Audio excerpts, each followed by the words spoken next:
Well, consent has to be documented, but it also has to be informed. And informed means you have to understand what you're consenting to.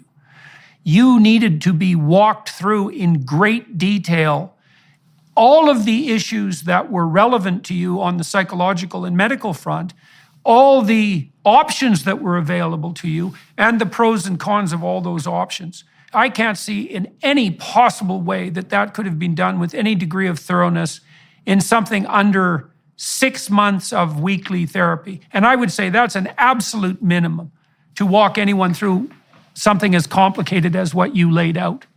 The problem with me starting it so young was not only that I couldn't consent, I couldn't really fathom the full picture of things. You know, I'll never be able to breastfeed. I'll never have that erogenous sensation in my chest back. I do hate to speak about it, but I'm experiencing sexual dysfunction at the age of 18. That's something that women usually go through when they're in their 40s to 50s.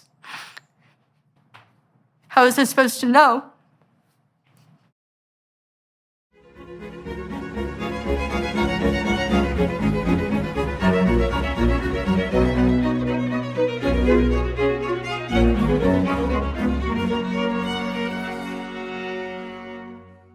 Hello, everyone watching and listening on YouTube and on the Daily Wire platform, associated podcasts. We have a rough one today, so buckle up. I'm speaking with Chloe Cole, an 18-year-old so-called detransitioner from the Central Valley of California. She started her transition at 12 years old, puberty blockers and testosterone at 13, and had a double mastectomy at 15 years old. She is now a strong advocate against gender ideology and seeks legally to hold those propelling it forward accountable. Hello, Chloe. Merry Christmas. Merry Christmas. Thanks for agreeing to talk to me today and to everybody who's watching and listening.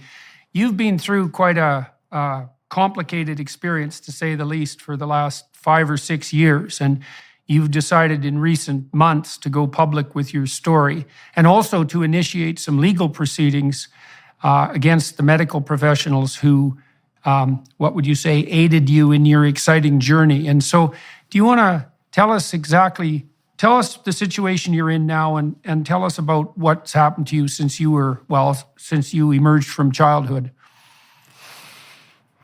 Yeah, so at the age of 12, I started experiencing some gender dysphoria, and I started seeing a therapist, and I got the diagnosis, and I started going on the path of medical transition at the age of 13, starting with blockers and then moving on to hormones. And at 15, I got a double mastectomy, but it turned out that it wasn't the best decision for me, and I stopped transitioning at the age of 16.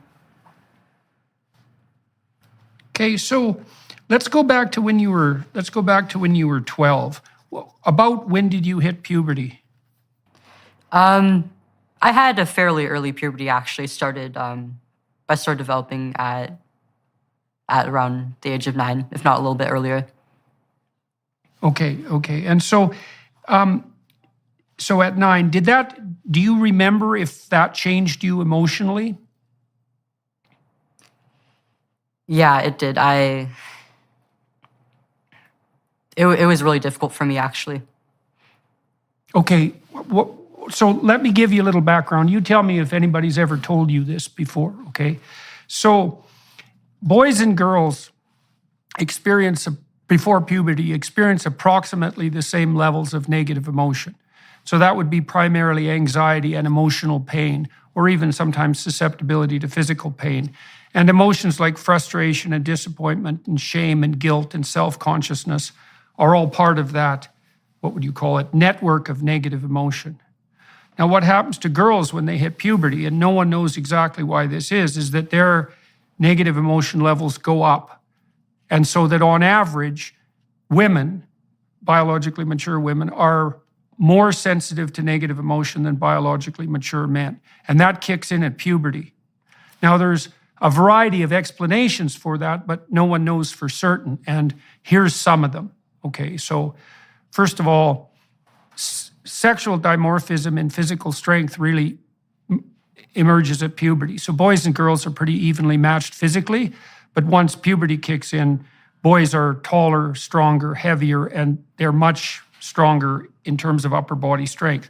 So women are at a disadvantage physically in relationship to anything that might have to do with physical combat. And so on those grounds, it makes sense for women to be somewhat more sensitive to threat.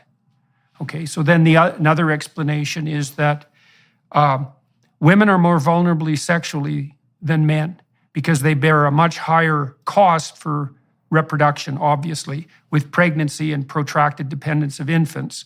And so they're more vulnerable on the sexual front, so it makes sense for them to be more sensitive to any threat that's associated with sexual activity. And then the third explanation, and there may be more, is that women are charged, generally speaking, with the primary responsibility for infants. And infants are extremely dependent and vulnerable. And so you could make a case that adult women's nervous systems are actually adapted for the mother-child dyad and not for the, say, emotional well-being of the individual woman. And a woman needs to be threat sensitive because she's going to be taking care of infants and extremely dependent children, and it makes sense for her to be more cognizant of threats as a consequence, even though the negative consequence of that for women and all of this is that women are much more likely to suffer from depression and anxiety than men. Cross-culturally, it's between 3-to-1 and 5-to-1. Now, men have their associated pathologies. Men are more likely to be antisocial, for example, and to abuse alcohol. But women predominate on the negative emotion side. And then I would say that's exacerbated, if you hit puberty early, because you have to deal with these complexities of physiological transformation at a very young age. And so that's a difficult thing to handle emotionally. And then there's the additional consequence of whatever hormonal turbulence might emerge as a consequence of the onset of puberty. So it's very common for young women to experience high levels of negative emotion and for those emotions to be focused on their body. Because another thing that's characteristic of female negative emotion is that the self-consciousness associated with that tends to focus very particularly on body shame and self-consciousness. And that might be because women are evaluated more rigorously on the basis of their physical appearance than men. Men are evaluated more harshly sexually, let's say, on the performance side, with regard to socioeconomic status and so forth. But women are definitely evaluated more harshly by men and by each other in terms of their physical attractiveness. So that makes quite a complicated situation for girls who are making the transition into puberty, and a lot of them are depressed and anxious and develop an intense focus on their body. So I don't know how much of that was explained to you by your therapists or the medical professionals, but that's all well documented psychological and medical information. Yeah, none of that was really explained to me by therapists or even growing up. I mean, even so, every single part of what you said actually played a role in a lot of my childhood distress and my transition and eventually my detransition, actually. Growing up, I was a bit of a tomboy and also on the spectrum. And I didn't know this until I was diagnosed just last year, but it did play a role in my socialization and my difficulty getting along with other girls growing up. And I found that I fit in more with the boys. And when I hit puberty, it was a bit earlier than most of my peers, and I got taller than them. And oh yeah, I could keep up with the boys then, and I had a lot of pride in that. But as the years went on, they started to get taller than me and outmatch me physically, and this did bring on a bit of distress for me. And as I got older, socialization began to become more sex-oriented, and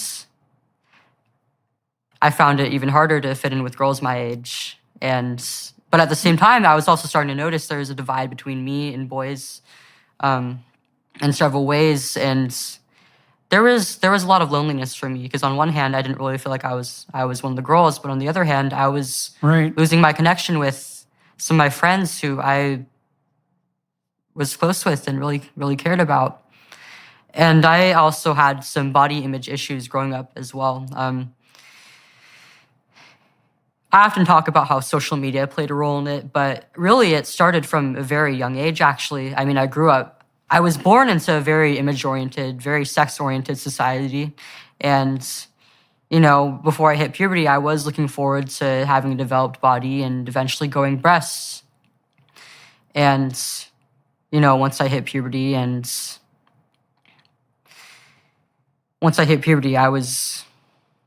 it wasn't what I expected, and I was really quite disappointed how I looked. I was very, very skinny. I was on the smaller chested side. And, I grew up in an age where we kind of glorify bodies that are very, very voluptuous, lots of curves. People often use the phrase like bottom heavy or hourglass, pear shaped, things like that. And I didn't look like that at all. I was quite thin, a little on the muscular side, and if anything, my shoulders were probably the widest point in my body. And I kind of had a complex over this. I also liked having my hair short, and because of all this, I felt like if anything, I didn't really look like a girl at all. I didn't look like the other girls my age, and I felt like I just wasn't pretty, and that I would never really have any worth as a woman. It's a very rare adolescent, and probably a particularly rare female adolescent who feels attractive in the early stages of puberty.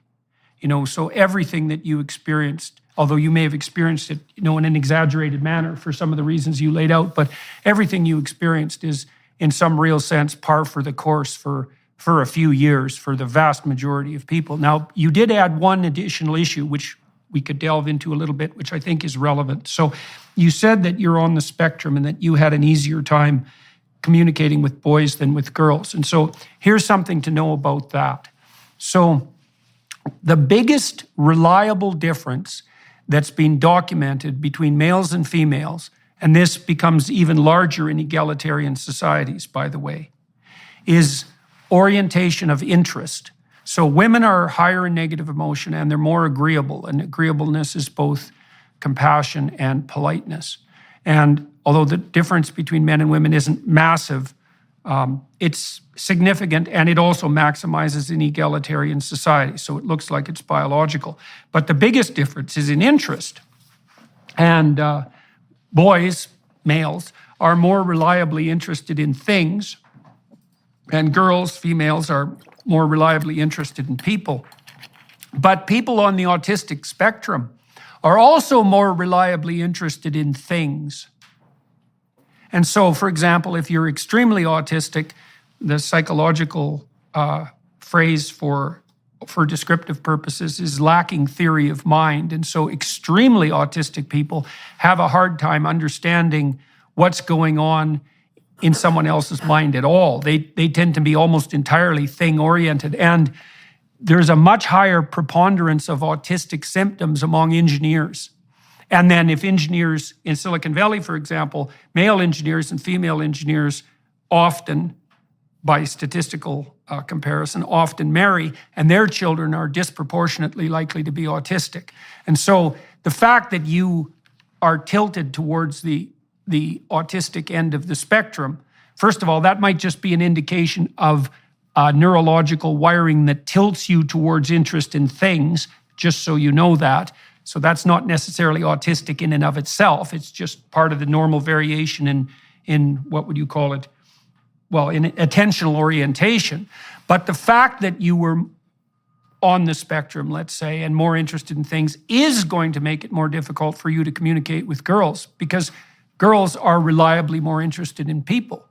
And then on the image front, this ties in with the idea of self-consciousness. So if you're on stage and you're talking to people and you become aware of yourself, tends to make you nervous and sweat and to become uncomfortable, to experience high levels of negative emotion. And self-consciousness itself looks like a manifestation of negative emotion. They're incredibly tightly linked statistically, almost indistinguishable from one another. And so what you see happening very often in girls, because girls are self-conscious in relationship to their body, because that's one of the primary ways they're assessed, let's say, for attractiveness and for social status, is that self-consciousness tends to take the form of intense preoccupation with body and with image.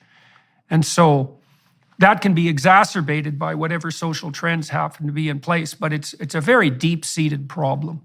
And so that's part of, and also the fact that you hit puberty earlier is going to make that, obviously, is going to make that more complicated, because it means you're not as neurologically or practically mature when you have to contend with all these issues.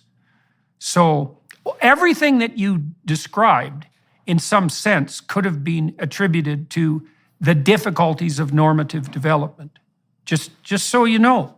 And this proclivity of teenagers to develop depression and anxiety, I want to take that apart for a minute too, for everybody who's listening. So imagine gender dysphoria. Okay, so 10 years ago it was comparatively rare, but not unheard of. But imagine it has two components, okay? One is a tendency towards negative emotion, so suffering, anxiety, depression, frustration, disappointment, pain, shame, guilt, self-consciousness, all of that. And then imagine there's a second part of it that's more specifically focused on discomfort with the body. Okay, the first part of that is the bulk of it. So if you look across forms of psychopathology, like mental illness, the major segment is high levels of negative emotion like depression and anxiety. And a secondary segment is the particular manifestation of that, in your case, in body dysmorphia. And so, and then the claims that uninformed mental health professionals make that you're at elevated risk for suicide if you're gender dysphoric is erroneous, because the elevated risk for suicide is actually a consequence of the general proclivity for depression and anxiety, and not a specific consequence of the gender dysphoria, or at least that's only a small subcomponent of it. And so that's another thing to know, is that the main clump of psychopathological manifestation, mental illness, is centered on heightened levels of negative emotion. And of course, that spikes for adolescent girls. Now, you may have been told this, but perhaps you weren't. So there are good long-term studies of children with gender dysphoria.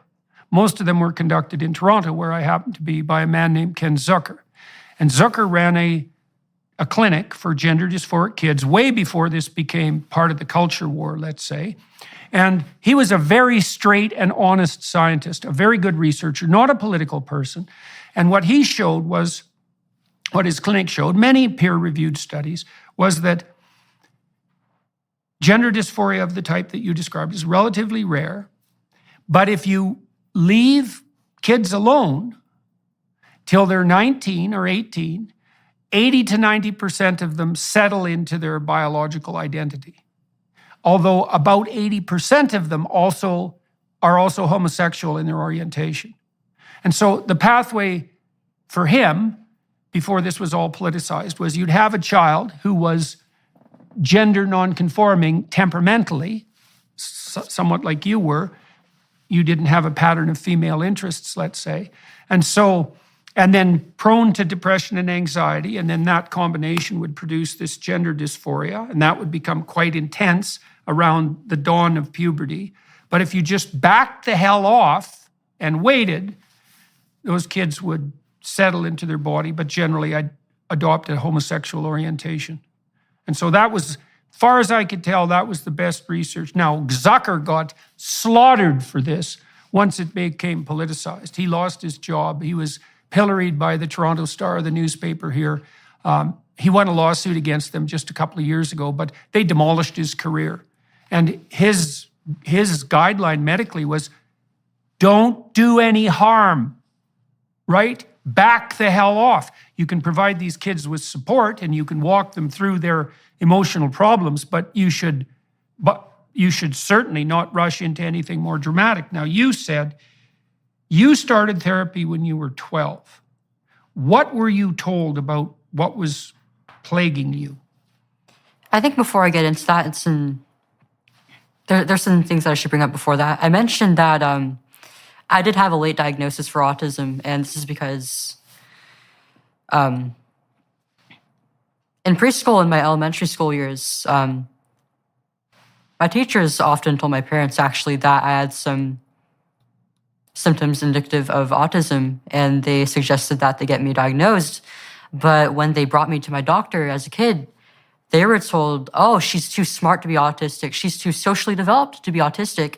And so I kind of missed the best opportunity window, the best ages, I guess you would say, to get the diagnosis. It wasn't until after I stopped transitioning that I got the diagnosis, actually. Okay. And I find that played a stronger role in the development of my gender dysphoria than my sexual orientation did, because I'm mostly heterosexual. I'm mostly attracted to men, and I mean, I do have like a very marginal attraction to other women, but it's mostly sexual in nature. I don't really have any emotional attraction to them, and it's not something that I really ever care about, because I mean, it's not like I do want to have a family one day. I do want to have children, and I can't really do that naturally with a woman, so I just don't really see a point in it. Yeah, well, there is some evidence, by the way, too, and I would say this evidence is less compelling, but I think it's worth contemplating, is that the distribution of sexual attraction in men looks like it's more bimodal than it is in women. And so there seem to be homosexual men and heterosexual men and not much in between. But on the female side, there's some evidence that women are more broadly attracted to what, obviously most women are heterosexual in their orientation, but a higher proportion of women report a co-attraction to other women than men who report a co-attraction to other men. And so why that is, again, isn't exactly obvious, and I wouldn't say that research is incontrovertible, but it's also worth knowing, because one of the things that young women who are confused about their sexual identity and their body might be wondering is, well, now and then I feel an attraction to another girl. What does that mean? Does that mean that I'm not, female in my essence, not female physiologically, I'm not female psychologically? And I would say, no, it doesn't mean that at all. It's pretty damn common. It might even be the norm. And I think most women would, when pushed, would make the same statement that you just made about their relative sexual attraction. So that's a good thing to know too. Okay, so back when you were 12, so you were diagnosed a little bit with autism when you were young, but you were told by your medical professionals that you were too intelligent for that diagnosis to be relevant. Yes. And so, well, part of that's this distinction, right? It's complicated, because what symptoms did you have of autism when you were a kid? It was mainly social and emotional. I was very prone to emotional outbursts, and mainly getting along with and maintaining friendships. And also, I did also have some sensory difficulties, like with certain textures of fabrics or certain smells, certain foods I wouldn't eat. So it was mostly in the social realm. And what about your language development? Was it normal? Do you know? I was advanced, actually. I had taught myself to read and write, and I was further ahead of my peers in that area. Okay, because you'd be a complicated case to assess as a child, given your retrospective report, because another one of the stellar, what would you say, cardinal characteristics of autism is delayed language development. And so that might have been partly what the physicians were referring to when they said, that you were too smart to be autistic. But then it's also difficult to parse apart the fact that it is a distribution, and the mere fact that you had difficulties in social communication. And were you interested in things? Yeah. Were you interested in building? You were. What about mathematically? I What do you mean by that?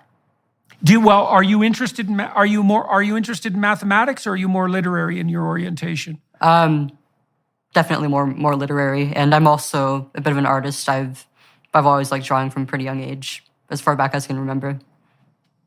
And so what do you do on the hobby side? Like if you're just left to your own devices, what kind of activities would you engage in?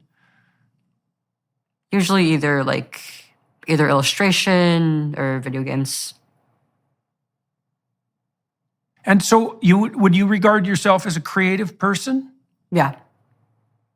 Okay, see, that's relevant too, because so creativity is associated with this personality trait, openness.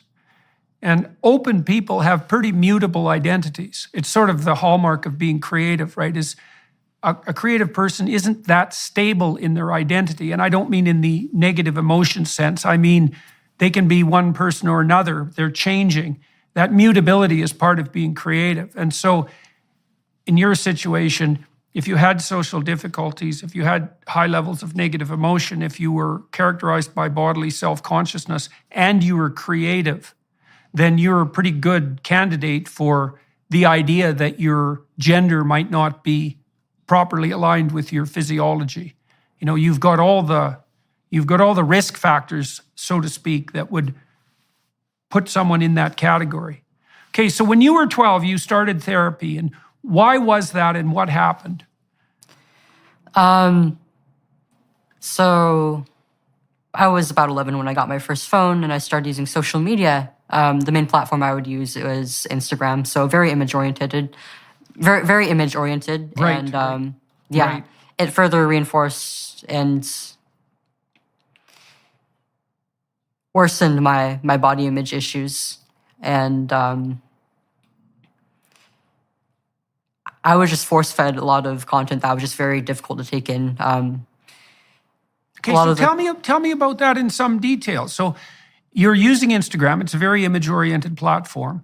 And you said that was really hard on you. You alluded to the fact that you were looking at socially approved images of women, let's say voluptuous women, and you were drawing a negative conclusion in relationship to yourself. And so exactly how did that play out day to day? I started comparing myself a lot to like my family and the other girls around me. I mean, a lot of my female family members are larger chested, but I got the smaller breasted genes, and I was really quite insecure about this. And even though I hit puberty earlier than my other peers, a lot of them were outgrowing me, and I felt like I just couldn't keep up with other women. And also, in a lot of my conversations, or like the conversations I would overhear between other girls and women, they often spoke very negatively of being a woman in general, like about how difficult puberty is and periods and how scary it is to be pregnant and then give birth and then have all these expectations placed on you as a mother and then start aging, start having these bodily changes, and then eventually go through menopause. And it was all painted in a very negative light. I never really heard about the blessings that came with any of these parts of being a woman. And so naturally, I mean, I wouldn't want to grow into one. So you were starting to get afraid of that. Yeah. Right, I also, right. Yeah, well, you know, when Go ahead. I would also start seeing a lot of feminist content at this time, which kind of reinforced those same ideas while also saying things that were pretty scary to me at the time, like, oh, we live under a patriarchy. We're being controlled by men and they don't care about us. They're taking away our rights. And, you know, I don't believe that now, of course, but I kind of fell into that line of thinking. And with all this, I just wanted absolutely nothing to do with being a woman. I didn't want to grow into a woman. Why would I? Okay, so two things were happening to you. You said, on the one hand, individually, you were suffering from the consequences of your felt inadequacy in relationship to these more voluptuous and like clearly, markedly feminine women in relationship to their physiology. And so No. you felt that that wasn't a domain that you could necessarily compete in. And then also at the same time, you were being exposed to social and educational material that suggested to you that not only was this a game that you couldn't play very well, let's say, in terms of your physical appearance or maybe your temperament, but also that even if you did play it well, it wasn't necessarily a game worth winning, that there wasn't anything positive on the female front. You know, when my wife was pregnant with our kids, one of the things that really struck me, and I never really forgot it, was that so many people would tell her horror stories about pregnancy, sometimes their own or sometimes the pregnancy of other people that, that they had known, and really do what they could to terrify her. And that always used to irritate me because my wife actually really enjoyed being pregnant. I mean, my daughter got quite ill when she was pregnant, so I know there's a huge variation there. I saw that with my clinical clients, but it's not like there's nothing positive about being female. There's plenty of positive about it, but it's easy to fall into a situation where all you hear is that, well, it's oppression, it's suffering, it's vulnerability, it's victimization. There's nothing about it that's positive at all. And, I think part of that's a consequence of the higher levels of negative emotion, right? A necessary consequence of that, because women are more susceptible to threat and punishment. But that doesn't seem really to have all that much to do in any real sense with women's actual place in the social hierarchy. And the reason I say that is because, you see, as I mentioned earlier, there are societies that have become more egalitarian, and so where women clearly have far more opportunity on the socioeconomic front than they've ever had in the past. And those countries, the countries that have gone farthest down that route, are probably the Scandinavian countries. And the consequence of that is that the difference between men and women in negative emotion is actually higher than it is in traditional societies. Women have higher levels of negative emotion in Scandinavia than they do in more traditional societies.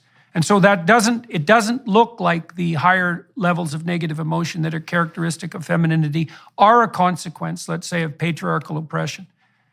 So there's no evidence to support that hypothesis at all, as far as I can tell. I mean, obviously there are individual women who are in abusive relationships and who are genuinely being victimized by, psychopaths and sadists. But as a sociological explanation, it doesn't seem to hold water. In fact, quite the contrary is true. In any case, you were worried about how you could compete physically. And that's sad too, because men are actually much less choosy, so to speak, than women are when it comes to evaluating physical attractiveness. So, for example, virtually every woman can find a sexual partner, and usually very quickly. It's certainly not true for men. Men rate 50% of women as above average in attractiveness, whereas women rate 20% of men in above average in attractiveness. And so, this variation in body type that you suffered so much from might not have been an impediment at all to your ability to manifest yourself as an attractive person in a reasonable society. I can understand, because Instagram is a very heavy image-laden platform, and I can understand why you might have been under a misapprehension. But one of the things that a therapist might have done for you is to help you explore the full range of, say, body types that are classified as attractive, and to show you that, it's not, you don't have to be J-Lo to be attractive. And that's definitely the case. And then there's multiple dimensions to attractiveness too that aren't only body focused as well. Men do evaluate women on the basis of their physical attractiveness, but that's not the only dimension of evaluation. There's more to the story than that by a lot. So you fell into Instagram, and you also started to become susceptible to this, what would you say, negative propagandization about the female role. So you couldn't see anything positive in that for you, eh? Yeah, and a lot of these feminists would kind of downplay, I guess you could say, like the traditional role of a woman and the importance of motherhood, or even just fulfilling a maternal role. I didn't really value that a lot growing up because I was the youngest of 5 kids, and I never really had to take care of anybody. I didn't really know what that felt like. Um, and so I never really thought that I wanted to have kids until a few years later. After I stopped transitioning, actually, I realized that I did have a maternal instinct, and I really did want to be a mother and have blood children. And that was an instinct that wasn't really fostered or wasn't really allowed to grow at all because I was playing the role of a boy and also taking testosterone on top of that. But at roughly the same time that I started using social media, I started seeing feminist content and just the hell that is Instagram. I would also see a lot of like LGBT focused content, and a lot of it was like teenagers and young adults who identified as transgender or non-binary, and it was primarily young women. And I would often see a lot of them had the same struggles with as I did, socially, and many of them weren't exactly the closest with their families. And I would see them go from struggling to changing their expression and then eventually becoming more accepted by their families. And it seemed like people really supported them and had their backs and that they had this sense of community around them. And that was something that really touched me because I didn't really realize it at the time, but that was something that I wish that I had. Okay, so you wish that you had what? Do you mean a peer community? Like when you were feeling lonesome and isolated, what is it that you were lacking and what is it that you were wishing for? I think mainly I really wish that I had friends around me who I knew I could depend on and would. Okay, did you have any friends at that period? Did you have any friends at that period of time?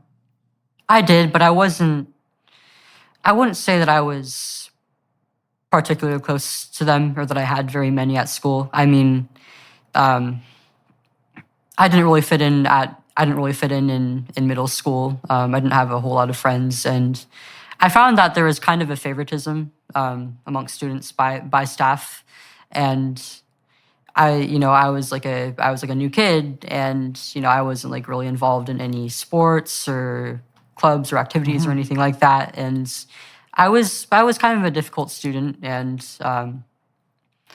I found that I was being bullied by both students and staff. Right. Okay, and I also wasn't. So I wasn't like being abused by my family or anything, but I just wasn't very close to anybody really. I mean, my siblings are all older than me. There's about like a 7-year age gap between me and the rest of them. And I mean, from a young age, they got older. They started like hitting puberty and becoming teenagers, and they didn't always want to be around me. They wanted to do their own thing. So.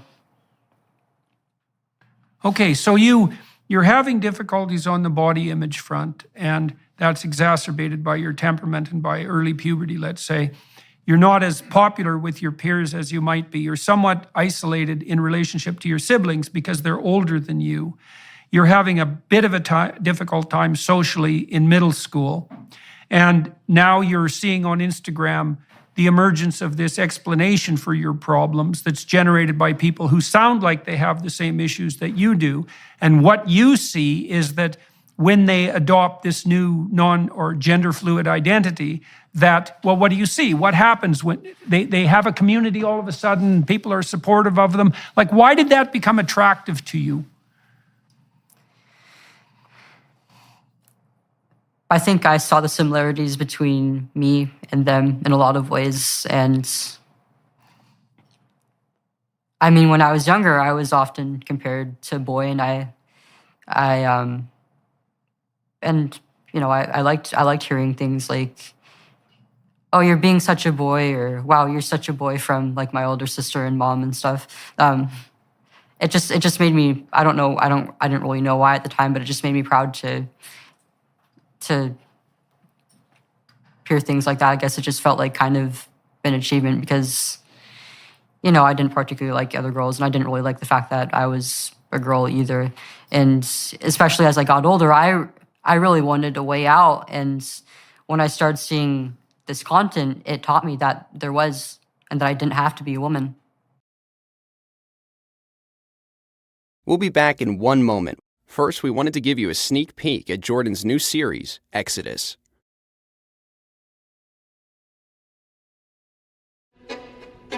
The Hebrews created history as we know it.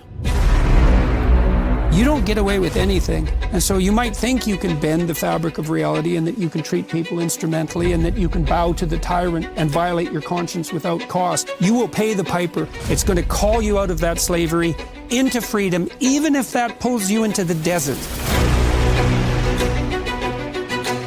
And we're going to see that there's something else going on here that is far more cosmic and deeper than what you can imagine. The highest ethical spirit to which we're beholden is presented precisely as that spirit that allies itself with the cause of freedom against tyranny. And yes, there is that exactly. hope. I want villains to get punished. But do you want the villains to learn before they have to pay the ultimate price? That's such a Christian question.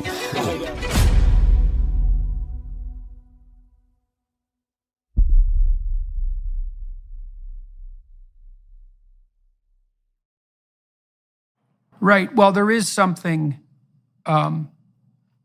complementary, let's say, in some sense, about having those masculine attributes, those masculine qualities attributed to you when you're a young girl, because they're often associated, when they're positive, with something like courageousness and the willingness to explore and the ability to sort of stand on your own 2 feet. And so you can imagine how that might be attractive. And then you also were presented with a solution to your problems in some sense, right? You had quite a complex series of issues that were besetting you.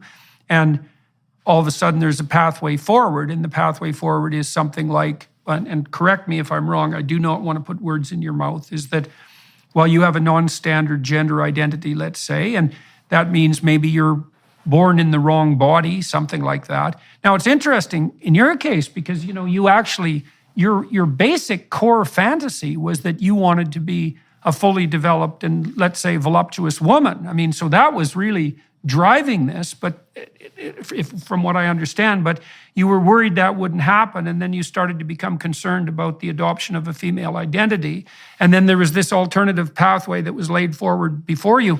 What was happening to you in therapy at this time? What was all this making itself manifest while you were in therapy, and what role was your therapist playing in this?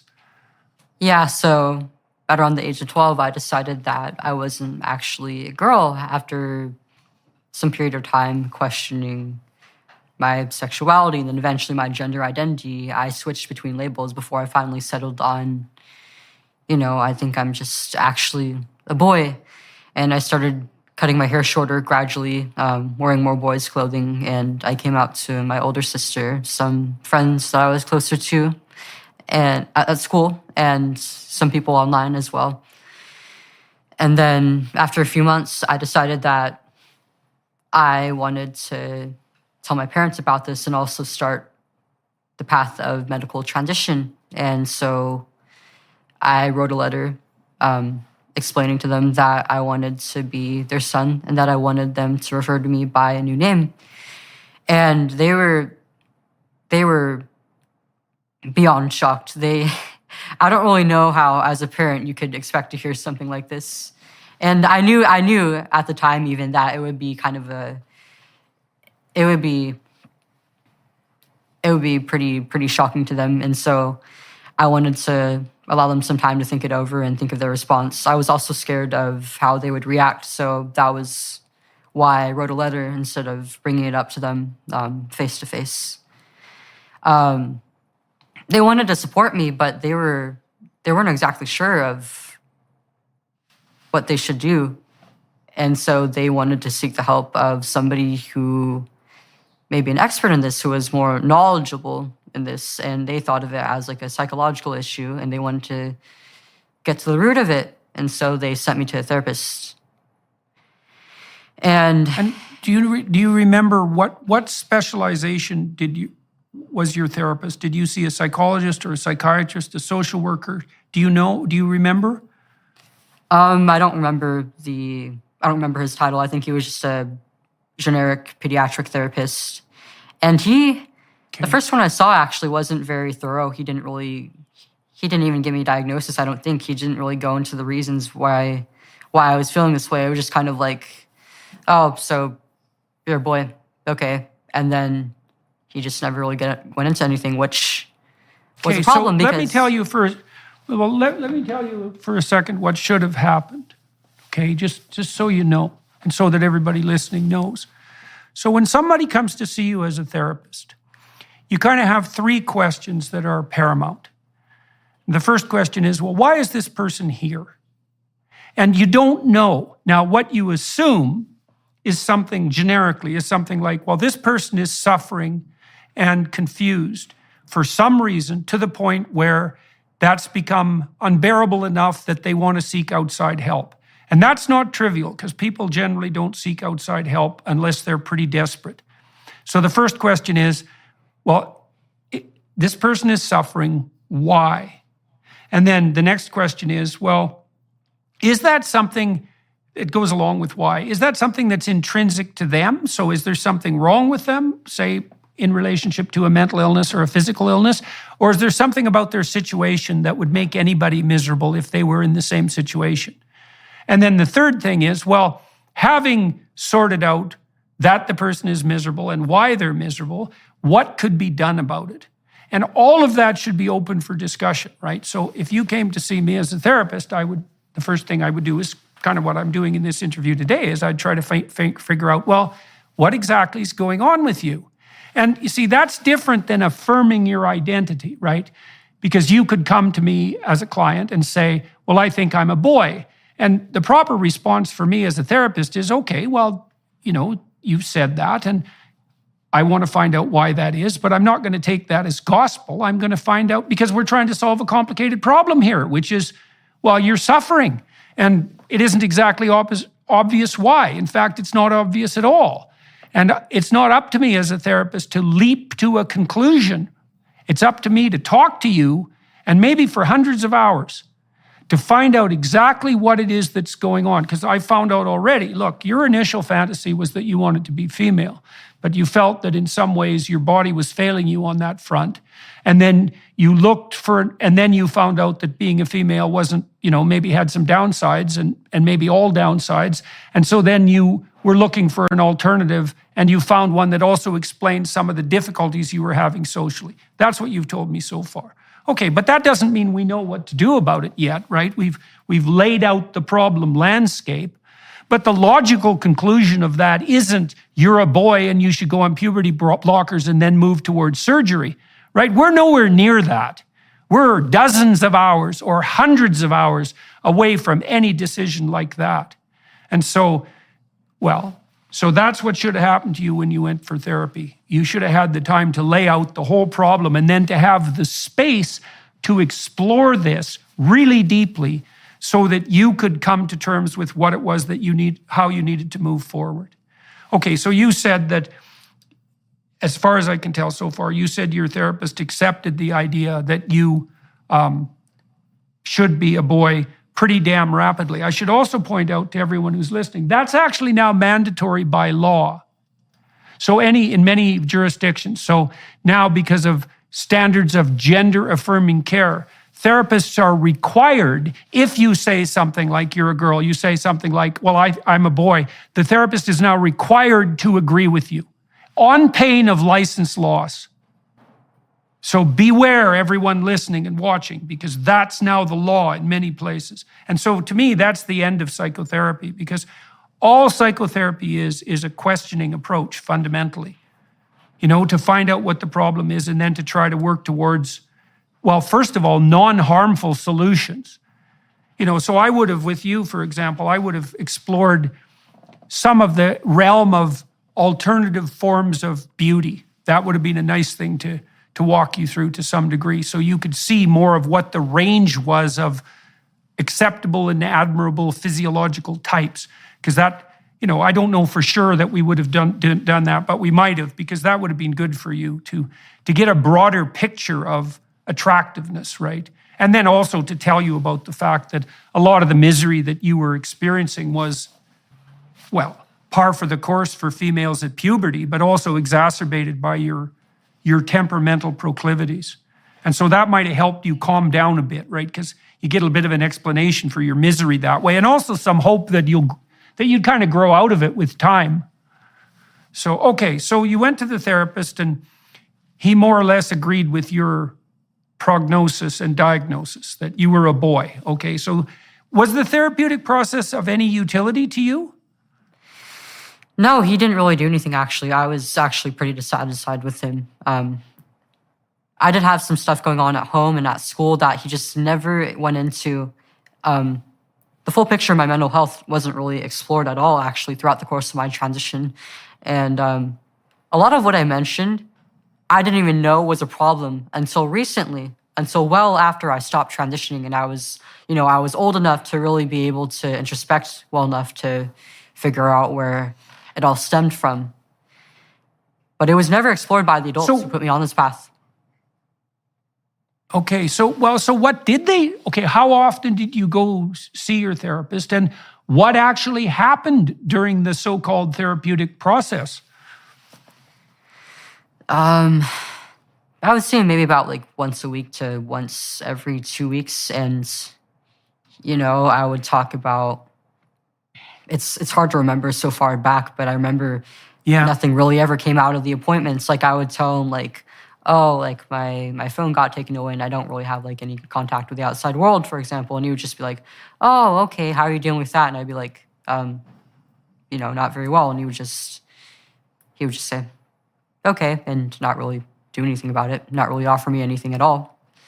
And eventually, I'd say after maybe like a month or so, he maybe got fired or he transferred somewhere else because he wasn't there anymore. And then I got sent to another therapist. And roughly around that time, I expressed to my parents that, I'm not really satisfied. I want to go through with a medical transition. I want to go on hormones. And they actually pushed back on this at first. They were very cautious of this. They didn't know why I was pushing for it so much. And they wanted me to wait a little bit because at this point in time, I was only 13 years old. I was quite young to be doing such a thing. And they stayed that way until I got my gender dysphoria diagnosis. And during one of the appointments that they were there for, I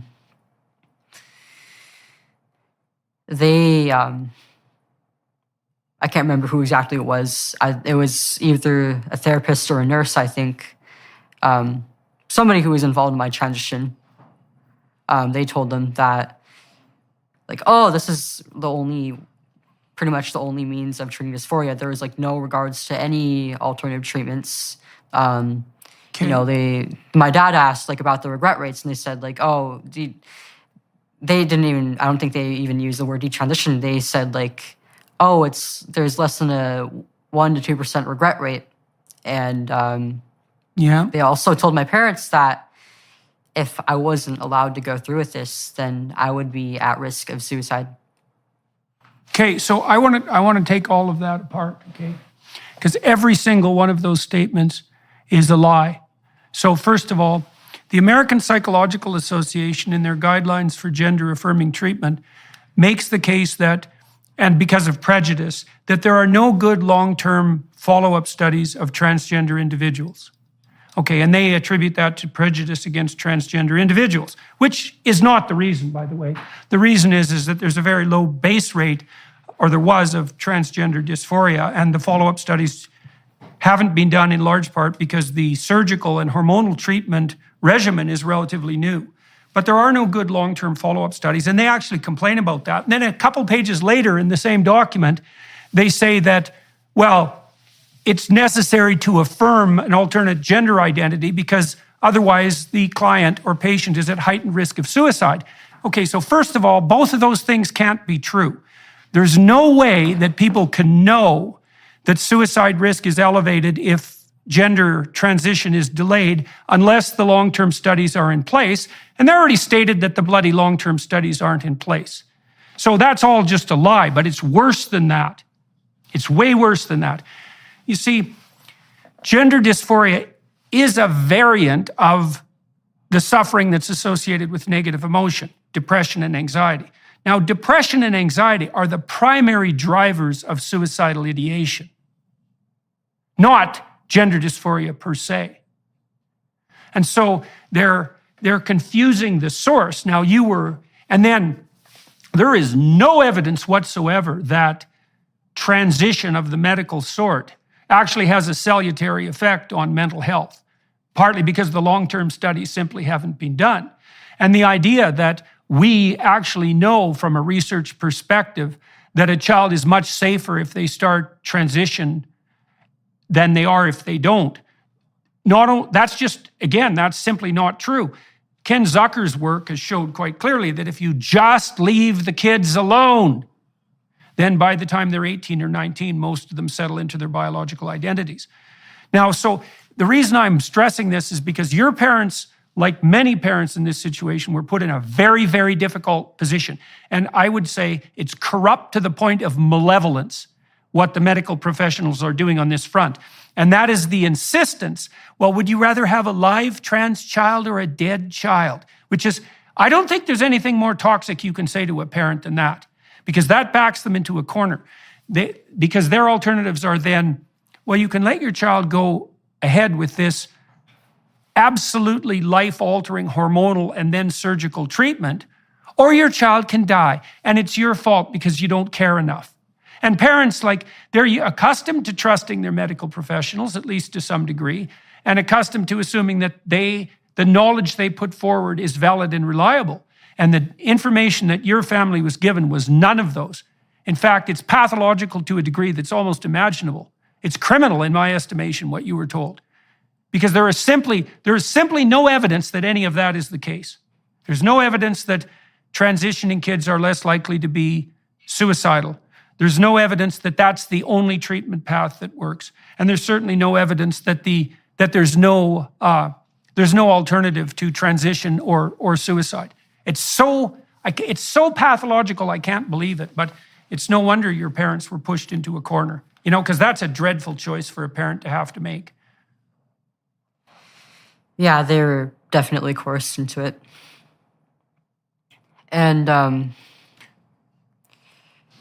after that, they obviously were more open to the idea of me being medicalized, and my gender specialist decided to refer me to an endocrinologist. The first one who I saw actually was the only person who really pushed back on this. After the appointment, he said, you're very young, you're 13, and this could have some negative implications for your brain development going forward. So I think it's something that should wait. I'm not going to prescribe these to you. And after that, I was just referred to another endocrinologist who, after about 2 or 3 appointments, gave me the consent forms for blockers. I started about a month after that, and then I had another appointment to sign off on the forms for testosterone. And my mom also had to sign off on them. This was around late 2017, early 2018. And I don't know if it's still true now that you need your parents to, if you're a minor, to sign off on forms for hormones or anything like that, because they're trying to push for kids being able to independently make that choice. But when I was reading these forms, they list a few side effects for either of them, but I was a perfectly healthy kid before I started transitioning. So, it was kind of hard to determine which of those I might experience. And I was barely a teenager. Kids kind of tend to think that they're invincible, that that nothing could get them. But I started experiencing some complications that affect me to this day. Okay, so 3 questions. What were you experiencing socially at this time? Like, how broadly had you made your transition known, and what was the consequence socially? And then what were you fantasizing about your life being like if you successfully transitioned to a boy, so to speak? And then what were the consequences of the hormonal treatment? So let's go through those one by one. What was happening to you on the social front at this point? So I was in 8th grade at this point, and I wasn't really like out to anybody other than family and a few people at school. But my other peers, who I didn't necessarily speak to about this, did notice my change in presentation, that I started to look more like a boy, and they weren't necessarily the nicest to me about it. I was kind of ostracized amongst my peers. They would call me names, and there was one boy who would harass me over the course of the school year. And there was an incident with him that I will bring up later, but I wasn't my peers weren't necessarily the most supportive of me at this time. But once I started on the hormones and I started having the physical changes, I'll get into that later, actually. Okay, so and what were you hoping for? I'm presuming your fantasy life switched to some degree. Now, you told me earlier that in the earliest stages of your transformation into adulthood, you were thinking about this voluptuous female ideal and then bemoaning your distance from that. But now you've decided to change sexes, essentially. And so you have a new vision of who you could be and what life would be like, I presume, that would be going along with that. What were you expecting / hoping for, and why did you believe it? I wanted to be, by this idea of myself in my head, that I wanted to be more like a man. I wanted to be strong, both physically and mentally, and independent, and not really have to worry about how other people felt about me. And I also wanted to be, I guess, just more confident in general in myself as a person, and also my body. And once I started on testosterone, I started seeing all the physical changes. My hair, my eyebrows got thicker. I started developing more muscle. My face and my body became more squarish, and I felt good about myself. I felt like I looked good for pretty much the first time in my life, and I felt like I had some control over how I looked. And initially, it felt great. Yeah, well, testosterone can have that effect directly pharmacologically as well. Well, okay, so we can take that apart a little bit. Look, there is nothing wrong with you wanting to have those things, right? I mean, why wouldn't you want to be more confident? Why wouldn't you want to be more comfortable in your body? And, those are perfectly reasonable goals. The problem comes in making the assumption that the only pathway to those goals is physiological transformation, right? Because there's an idea there that, well, if you're female, those goals are obviously impossible. It's like, well, no, they're not. There's lots of women who are confident and who can stand up for themselves and who are courageous and forthright. And that's perfectly within the realm of the full range of feminine behavior. And so a therapist who had any sense would have helped you at that point understand that there were practical steps that you could have taken to bolster yourself on all those temperamental dimensions that wouldn't have required anything radical, right? They would have required, well, first of all, a vision, and then a strategy, and then some diligent practice. And you could have made a fair bit of progress on that, I would think, within 6 months to a year, with a bit of alteration in your social behavior. So the idea that the only pathway to this was through, radical hormonal and physiological transformation, it's It's preposterous. And then, of course, there's the additional complication, which would be, well, you were enticed, let's say, into the idea that you would be better off being a man, but that's really not a pathway that's open to you in some fundamental sense either, because there are physiological impediments to that they can't be overcome. I mean, I've done a reasonable amount of research into like penile construction, for example, and to call that a primitive science is to give it far more credit than it's due. And so that's a huge technical problem. And then there's a problem, of course, that lurks underneath that, which is even if you do manage that, which is highly unlikely and extremely invasive and unbelievably dangerous and very experimental, and there's no long-term studies whatsoever done on the consequences, you're still not going to be fully physiologically functional as a man. You're not going to be able to procreate as a man. And you're going to sacrifice your ability to have children as a woman. I mean, this is a big, bloody sacrifice. And so were you led through contemplation of those sorts of things by your therapists? Not really. They never really went in depth. I mean, they would talk about like the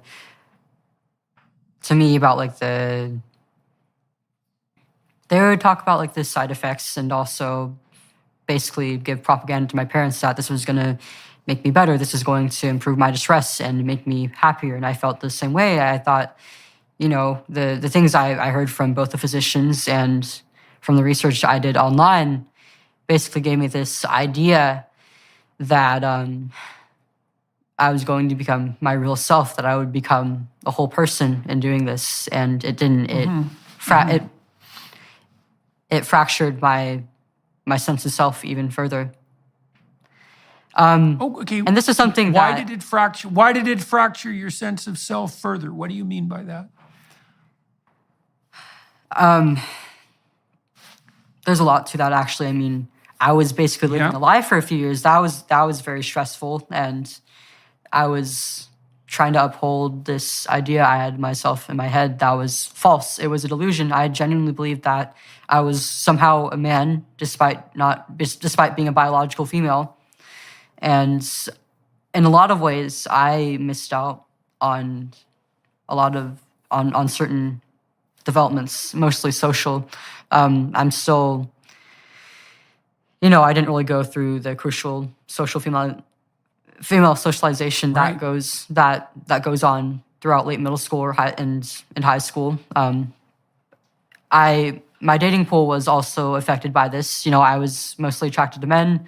I didn't really have much of an interest in women, but most of the people who were interested in me in high school were women. And the few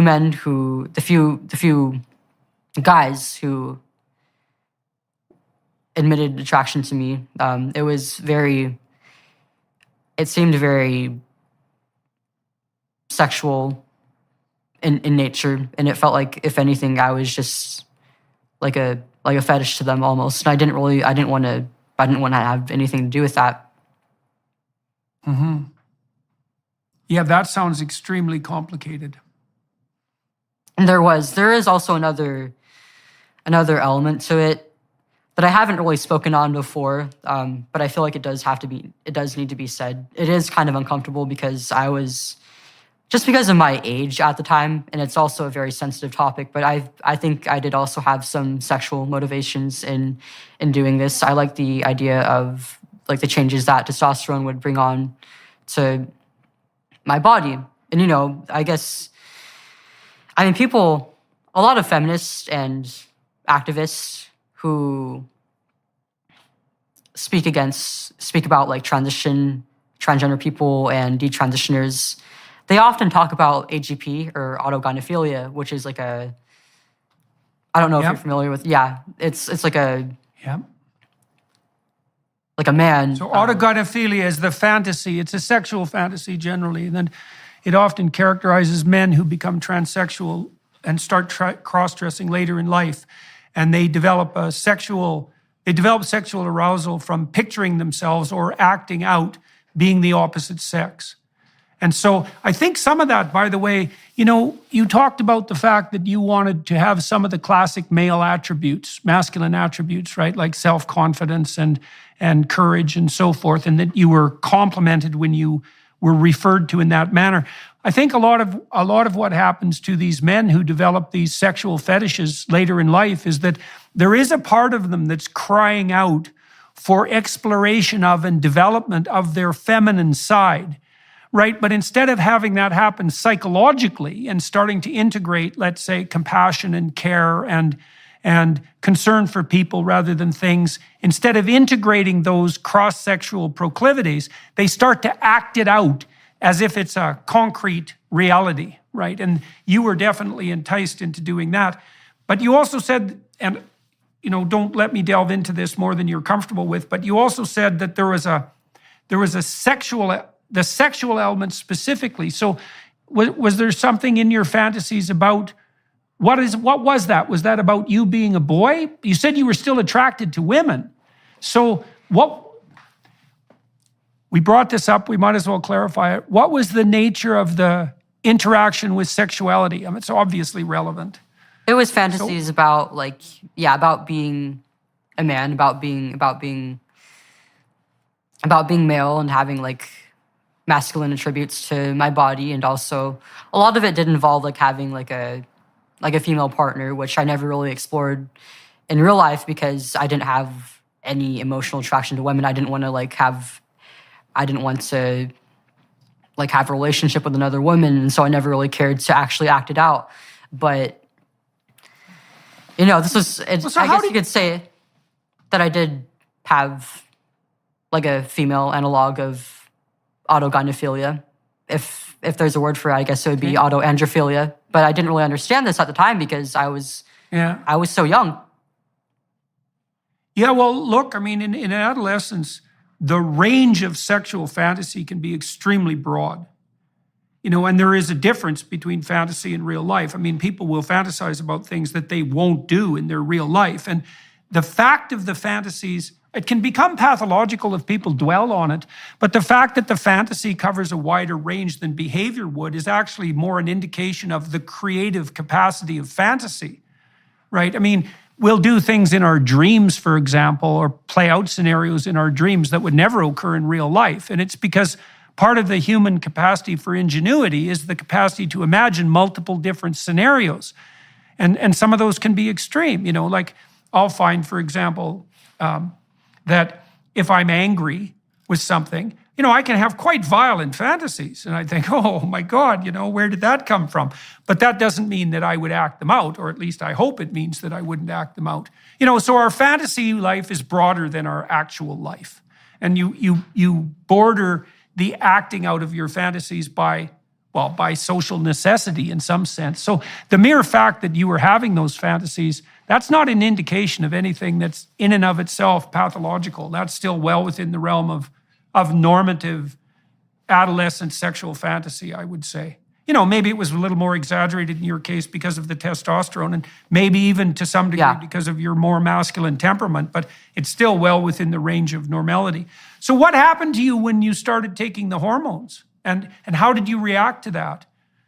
I started having some physical changes, like with my appearance, and also some behavioral changes. Like I felt more confident. I started to develop kind of a competitive streak with, especially with boys my age. And I started to socialize just a little bit more like they did. And I also, obviously because I was taking androgens, I also started experiencing a very strong increase in my libido. And it was very difficult to keep up with. And it started to become a problem with me without me even realizing it. I did, unfortunately, develop an addiction to porn. And I also just had a very unhealthy relationship with my body and sexuality. And I still do to this day. So on the porn front, was that female images or male? Or what it was were you watching? Sorry to mostly delve into female. this, but Mostly female. okay, so it was mostly female, But you had no interest in establishing a relationship with females, and on the dating front, you still wanted to, at least in principle, you still wanted to be with boys. Jesus, that's quite a confusing mess to walk through. So, yeah, no kidding. You must have really been going in 5 directions at the same time during that period, boy. Yeah. There's no clear pathway forward through that. So, how in the world did you orient yourself? You know, I really couldn't, because I didn't really have like any dating opportunities, and I just couldn't really explore that kind of thing. You know, I had a lot of, this did become a bit of a source of distress for me in high school. You know, I was frustrated. I had urges that I couldn't really fulfill. And on top of that, I was watching all my other peers get into romantic and sexual relationships and have that kind of development, while I was just, at least I felt like I was just completely behind. Right. Okay. So, all right. So now, and what kind of, well, those are complex effects of testosterone. What would you say? And the upside was you had more confidence and more self-assurance. You were more competitive. There was a heightened sex drive, which is a mixed blessing.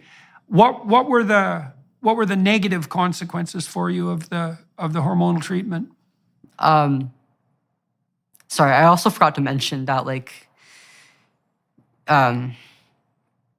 because I couldn't find a partner in real life, I eventually turned to dating online, which only made me more stressed, because, you know, I had these feelings for somebody that I couldn't even see or touch, and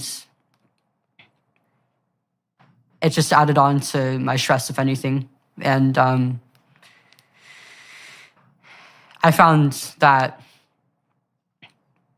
if anything, more often than not, I would just get used by other people. Yeah. Either emotionally for support.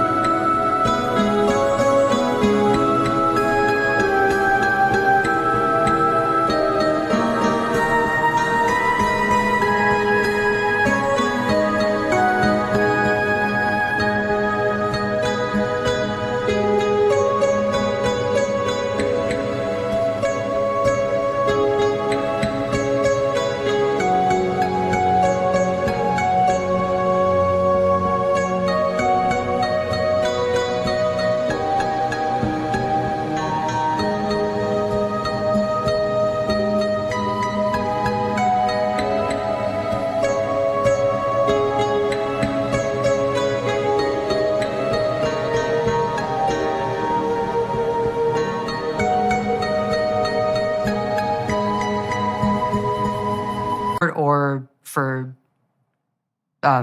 more intimate images of me. But it was the closest I could get to real intimacy, and I was quite lonely throughout high school. I did end up developing depression, and this was a big thing driving that, definitely. As for the more negative effects of testosterone, you know, at first it made me feel great. Like, it was kind of comparable to a stimulant almost. You know, I find while I was on the blockers, I'd say there was about like a month-long period between starting those and the testosterone. And during that period of time, because I had no sex hormones in my body, I often felt very lethargic, a little bit depressed. And, you know, once I had like the hormones back in my body, so was my energy. My energy came back, and so there was you could say that there was like a little bit of a honeymoon period that lasted for maybe no more than about a year and a half. But I found that I was more prone to anxiety, and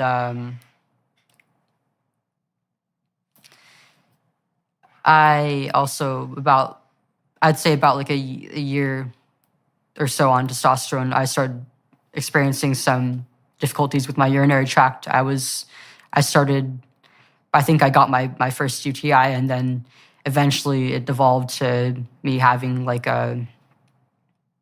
being unable to fully empty my bladder, or having to urinate frequently or even getting like blood in my urine. And none of this was listed on my consent forms. I didn't even know that it was a problem that arose from taking testosterone until after I stopped taking it and it got worse. All right, so now while all this is happening, you're also marching down the transition pathway, right? So you went from blockers to testosterone, and then what? This is when you're about 14. Now we're about where you're 14. Yeah. Jesus, that's awful. Yeah, at the end of Okay. eighth grade, the bully that I mentioned earlier actually sexually assaulted me. Before this point. But I was about several months on testosterone. I was very confident in myself, and I never really cared to like try to hide my chest or anything because I was maybe about like a B cup or less, and I was quite thin. I would often wear like baggy shirts, and so I never really thought it would be a problem. But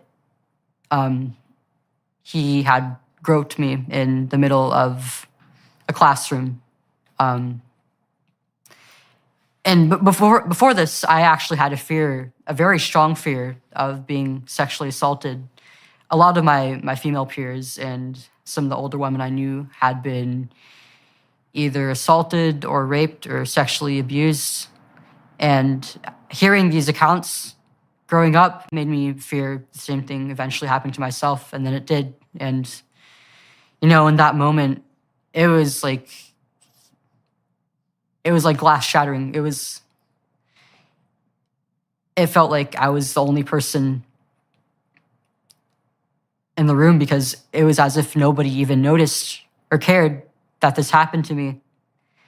And I ended up downplaying it in my head. It was like, well, nobody noticed and nobody saw. So maybe it just doesn't matter. What exactly happened? What exactly happened to you, if you don't mind? So that He walked up to me. you were in class? Yeah, no, it was, yeah, this was in class, and he just walked up to me. He often would do things to intimidate me, and then he took a step further by squeezing one of my breasts. I see. And at the time it was just like, maybe it's just boys being boys, so I'll just play it off and be a man about it, and I won't be bothered by it. No, there's And I knew there's definitely malevolent intent behind that. I knew that even if it did bother me, that I wouldn't really have a chance to speak up, because if I brought it up to the school office, then they would just leave the kid with a slap on the wrist, and he'd come back maybe after like a 2-day suspension and then potentially do something worse to me. So I didn't bother. Right. So that made you feel more isolated. Yeah. That's what you said. It made you feel, right, that nobody cared. Yeah, well, that's a real, a lot of people get traumatized by malevolence, eh? Like, it's not even exactly the physical act, although it's obviously also that. It's the fact that someone is doing something literally designed to hurt you and subjugate you and make you miserable. And so you get contact with that intent, and that's really hard on people to encounter malevolence like that. So it's no wonder it bothered you. And you can think, well, what did it really mean physically? It really didn't damage me. It's like, that's not the point. The point is the intent of the person who did it. And this was a bully who was, what would you say, accelerating his bullying cycle. And God only knows where that would have gone, because someone like that who doesn't have enough internal constraint, there's no limit in some sense to what they might eventually do. So you had reason to be afraid and to be, set back on your heels. So that's really too bad. So that threw you for a loop. How did that play into your next decision? So very soon after that was when I decided to start binding my chest. I asked my mom to buy me some binders online. I don't know if you know what they are, but they're like a compression device. Yep. They cover part of the torso, and in the chest area, they basically like squeeze the breasts to make them look flatter. And I wore those for about, I'd say, 2 years before getting a mastectomy, and I got sick of it. Like I would work out, I would swim, I would walk home in super hot weather in these things, and I just wanted to be done with it. like I wanted to be free of wearing this thing, but at the same time, I didn't want my chest to be visible. I was afraid of the attention that would bring me, and also, like, I genuinely believed myself to be a boy. I wanted to look like a boy and be able to take my shirt off without any cares. And so about halfway through my sophomore year, I told my therapist that I was seeking a mastectomy, and through a gender specialist, I was referred to a surgeon. And I had an appointment with him, and so what did your therapist say? Okay, so what's happening with your therapist during all this time? I mean, now, so you're a physiologically healthy young woman, and you've just announced that you want to undergo a form of radical surgery that's generally reserved for advanced stage cancer survivors. And the upshot of that is you're hustled off to a specialist who can facilitate that. There's no investigation into all the background issues that we've been talking about instead. well, it was just seen as it was part of the process. Like, there was really no psychological evaluation Yeah. for it.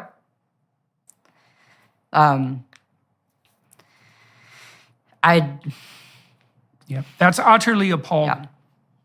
You know, I've been embarrassed for years to be a member of the Intellectual Academy under the current conditions that universities, what would you say, have put themselves into. And I'm equally embarrassed to be part of the therapeutic community to hear a story like yours. It's absolutely appalling what happened to you. There's no excuse whatsoever for it. It's such a dereliction of responsibility that it's almost unimaginable. So it's really too bad that you weren't listened to in a lot more detail and with a lot more care, you know, because what you went through, it's not that abnormal. You know, everything you told me about your unhappiness as a teenager, the fact that you were isolated in middle school, the fact that you had some doubts about your developing identity. It's like, yeah, that's pretty much par for the course for adolescents. Some kids get through it with a little less scarring than others, but most adolescents have a pretty damn miserable time for about 3 years. And so the fact that led you down a path to hormonal transformation and then surgery, and that adults aided and abetted this, you know, I have some sympathy for your parents, because when parents are told, you better support your child or it'll be suicide, it's like, well, that backs them into a corner. But the medical professionals and the counselors who dealt with you, that their negligence borders, their negligence, it doesn't just border on the criminal, it crosses the boundary as far as I'm concerned. Okay, so now you're set, you go off to see a specialist. Who's the specialist and how do they treat you? It's important to note that, I mean, it absolutely was negligence, because not only was I given surgery for a problem that was psychological in nature, in the months before that, that was when I had been diagnosed with depression and social anxiety, and when my suicidal ideation started happening. I would, you know, at the beginning, they told my parents, like, your child will be at risk of suicide if you don't affirm her identity. But it wasn't until after I started the treatments that I started feeling like committing suicide. Yeah. Did you have a plan? No, I never really had a plan, but the feeling was prevalent enough to that it affected my day-to-day life. Right. So when you assess people for suicidality, essentially what you do is you investigate the structures of their fantasies and their wishes. And the more developed the plan they have, the higher the probability is that they'll actually commit suicide, right? So if it's a fully developed plan, place, location, implement, all of that, then the person's really at risk. Otherwise, and it sounds like this was the case in your case, it's more a marker of generalized depression and anxiety, because that will often spin off, you know, quasi-suicidal thoughts like, well, maybe it would be better for everyone else if I wasn't here, or life is too difficult, and so, you know, it would be simpler, all things considered, just to bring it to an end. You know, that's bad, and it's also associated with a fair bit of suffering, but those thoughts in and of themselves are not associated with a high risk of, you know, imminent suicide. So, okay, but in any case, you were miserable enough at this point. Well, obviously, then you'd be looking for, further alleviation of your psychological symptoms. And you said the binding was very uncomfortable and troublesome, and so that also led you to conclude that it just might be simpler, all things considered, since you were already on the pathway to being a boy, just to go down the surgical route. Yeah. So you were 14 when that happened? I was 15 at this time. I was in my sophomore year of high school. You were They 15. also started to treat my depression. They decided to medicate me for it, and from what little I knew about medicating depression, I often heard that SSRIs have all these terrible side effects. So I asked that they put me on something with as few side effects as possible, and they decided to put me on Wellbutrin, which I didn't know until after I stopped taking it. But it actually has like a huge black box label warning on it for use in children and adolescents, and it actually made me feel more suicidal over time. Okay. All right. So now you're 15 and you go see a specialist in relationship to surgery. How were you evaluated at that point? When you actually moved forward for the surgery? I don't remember much of it, but it was, obviously they didn't really do an evaluation of my mental health. It was just like, oh, so you're transitioning, you identify as a boy and you've been on hormones for such and such amount of time. So I was eligible. And after my first appointment, the surgeon told me about a top surgery classroom that was taking place in the hospital building and encouraged me and my parents to attend it. And I went, and I learned basically the same things that I learned in the surgeon's office, about like the different types of incisions and how it benefits gender dysphoria, basically just propaganda. There are maybe about like 12 to 15 or so other families in there. I noticed right away that all the other kids in there looked to be either younger than me or like they hadn't even started on hormones yet. And I was shocked that they were already seeking surgery. But I didn't really question it much of the time. It was just like, I guess this is just normal, and I'm not the only one going through this. Right.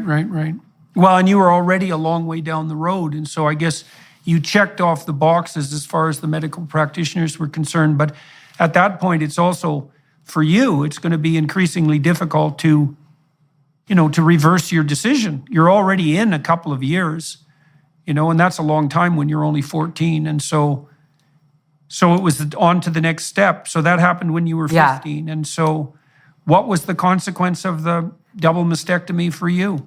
What's been the consequence? By this point in time, I was 2 or 3 years on testosterone, and I'd been binding for roughly the same amount of time, and my breasts had lost their shape. They didn't look like they used to before. They didn't really have, they didn't, to me, it just looked strange. And I actually just started developing more insecurities with my body as I went through my transition.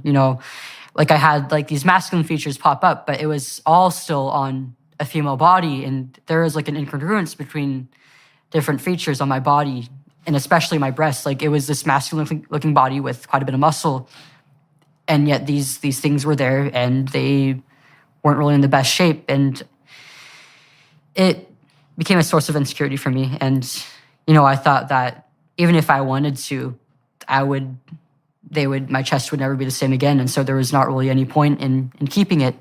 And before I went under the knife, they did tell me that I was going to lose my ability to breastfeed, but it was like, I'm going to be a man, and men don't do that. I also wasn't really thinking about being a parent at all, because I was a kid. Actually, this is kind of reminiscent of the of one of the appointments for getting the testosterone.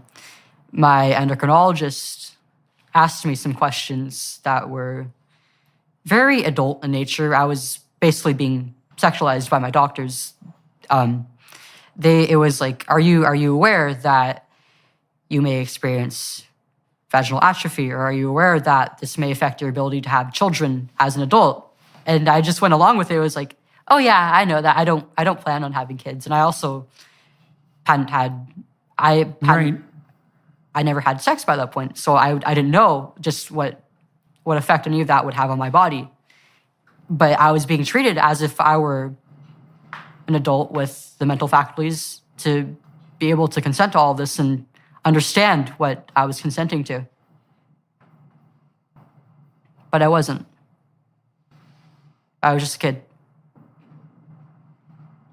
Okay, and so what happened in the aftermath of the surgery? What was that like for you? You know, when I woke up and I was fully conscious, all the meds had worn off, and I realized what just happened. But I was actually quite happy.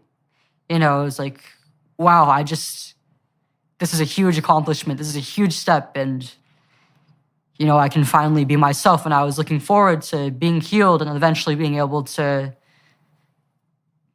go out and swim and work out and just hang out without a shirt and look like all the other boys and not have to worry about wearing this uncomfortable, restrictive thing. And, you know, it was an outpatient surgery. Got sent home pretty soon after that. And I had a comfy, I guess you'd say, few weeks after that, because my mom had to take some time off work to just help me around the house. It was a major surgery in my upper body, and I lost a considerable amount of my range of motion. I couldn't even lift up my arms over my head until maybe about like 3 or 4 months afterward. So I wasn't really in a state to be going out on my own. But after about a week or so was when reality started to hit. I had to get my stitches taken out a few days afterward, and the sensation was just insane. Like, they had to cut and rearrange some nerve endings, so it was numb, but I could also feel everything that they were doing when they were taking out the stitches. And it felt so disgusting. And once I went home and I was able to finally bathe again, that was when I started having to, that's when I had to take off the surgical binder and the dressings and look down at what was left of my chest. You know, I had these big scars and all these markings from a surgical marker, and on top of that, I will, just a warning, I will get into graphic detail here, but the type of incision that I got was called double incision with nipple grafts, meaning that they would not only take out the breast tissue and contour the chest to look more masculine, they would also remove like the way it was explained to me, I guess because I was young and they were trying to make it more digestible to a 15-year-old, was that they would leave like a deep scrapes on both sides of my chest, kind of like a deep knee scrape, but more controlled.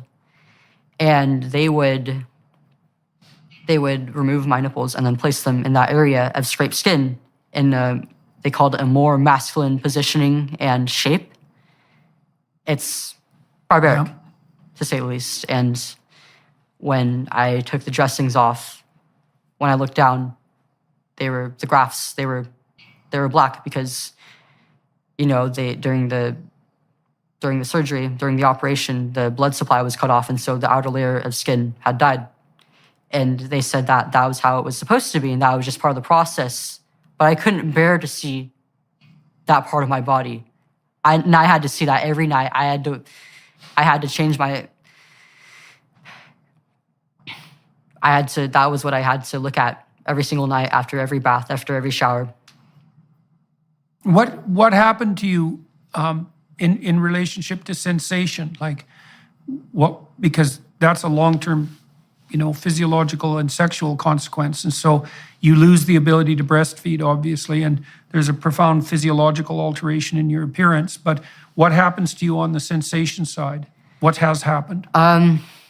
It's certainly not the same. It's gotten a lot better over the years. I mean, initially I would get like a lot of, it felt like sparks of electricity as like the nerve endings grew back, but it's strange. Like I can move like a hand over a certain area of my chest and it'll feel like it's in my arm or something. And I have basically no erogenous sensation in the grafts. Yeah. Okay. So it wasn't long after this that you started to have doubts about what you were doing. Now, you told me earlier in this discussion that at some point you started thinking about having children. And so, but then also that you decided to stop your transition when you were 16. So how did that lay itself out after you had the surgery? And how did you come to the decision that the decision you had made was not a good one? Not long after, I'd say maybe about a month or two, I started realizing that, I miss looking pretty and having softer features in a more feminine form. But this was something that I kind of repressed for a while. I was about 3 years on testosterone by this point, and I didn't even look like a woman anymore. I thought there was no going back and there would be no point. But at the same time, I would also buy makeup and skirts and dresses and just wear it in the comfort of my room or when nobody was home to see it. And this caused a great deal of distress for me. And after the surgery, I just kept getting worse. I just kept justifying it in my head as it being part of the post-op process, but I never really got any better. And it wasn't until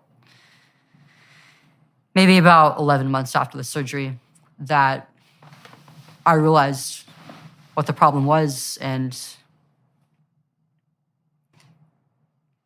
I was taking a psychology class at this point. I had a lesson, I had a chapter on child development and parenting. And one of the lessons was about the Harlow experiments with the rhesus monkeys, the ones exploring the relationship between a mother and her child, how things like physical affection and breastfeeding affect that. And I realized that my breasts were so much more than just sexual organs. I mean, they were a means of not only feeding my kid, but also I lost so much more than that. Of providing them with love and attention. Yeah, well, look, there's a woman named Tiffany Fields. She studied the work of a man named Riak Panksepp, and Panksepp showed that in order for rat pups to develop properly, they had to be physically stimulated. Touched, licked, loved.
The experimenters can duplicate that by massaging them with the end of a pencil eraser. Anyways, Tiffany Fields showed that if you took premature kids that were in an incubator and you massaged them 3 times a day for 10 minutes, that they developed as fast physically as children in utero. There's a huge body of research showing that skin-to-skin contact is crucial. That's physical love. That skin-to-skin contact is a crucial part of establishing the, what would you call it, the domain of love that's necessary for children to flourish. Food, shelter, the provision of adequate water, etc. Those basics are necessary, but that physical contact and love is equally necessary. And so it's definitely the case that, breastfed children tend to thrive more thoroughly, right? And that's partly a nutritional issue, but it's also partly an issue of the fact that a lot of the love that's maternal love that entices children into life is a consequence of physical contact. And so, that's a hell of a realization. So that started to dawn on you in high school after you had the surgery. Yeah, I felt like a monster. Then you were starting to think about having kids at that point. And so why? What do you think that was triggered by the surgery? Like what switched you? I think it was most of that class. I mean, I was learning a lot about myself and also about parenting and about children. And that was when I realized, like, I think I want to have kids someday. And, I started really thinking about it, like, not only about how it relates to having lost my breasts, but also, my fertility might be affected by having to start testosterone so young. And do you know whether that is the case now? Have you been tested in any manner that indicates whether the blockers and the testosterone have interfered with your fertility? I don't know. I mean, by the time that I started, I did start having periods, but I was so young by that point. They weren't regular. I was only having about 3 to 4 per year. That was also another source of stress for me about being a woman. Right, it was scary. Like all the other girls my age would talk about, like how, they got theirs every month or every 2 months. And, I learned it's a myth now, but they would talk about how like their cycles would supposedly sync with like family members or friends. And I was like, why isn't that happening to me? And so it was just another thing that piled that made me feel like I was broken. Luckily, after stopping. Right. Luckily, after stopping, about 2 months later, I got my period back, and it's been surprisingly quite regular since. I don't know if I went through some development. Oh, well, that's a good sign. It is a good sign. Right. Well, that's a good sign. That must be a relief, so to speak. But I mean, there's so many other factors that play into that. I haven't been able to get tested, and I'm just not really sure of what's to come, but yeah, I'm hopeful. Right. Okay, so when did you stop taking the testosterone, and when did you announce this to your parents? Well, when did you announce this to yourself and then to your parents and all the other people around you who knew?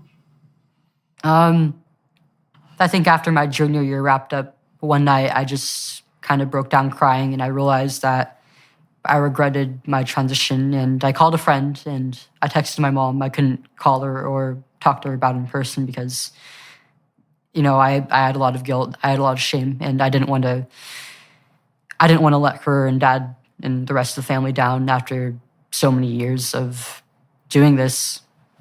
And they invested Right. their time and their money into doing this, and it was pretty much for nothing.